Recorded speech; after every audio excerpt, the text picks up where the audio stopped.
गडचिरोली जिल्ह्यातून सिंदेवाही तालुक्यात प्रवेश केलेले रानटी हत्ती आता मूल तालुक्यात प्रवेश केले आहे।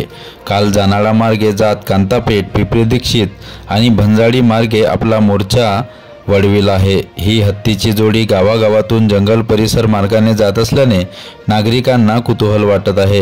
हत्ती बघण्यासाठी गावातील नागरिक गर्दी करीत असून आपल्या मोबाईलमध्ये फोटो व्हिडिओ काढत आहे। हत्ती जात असताना नागरिकांनी केलेल्या गर्दीचा मोठा आवाज नागरिक करीत असून नागरिकांना कुतूहलाचा विषय झाला आहे।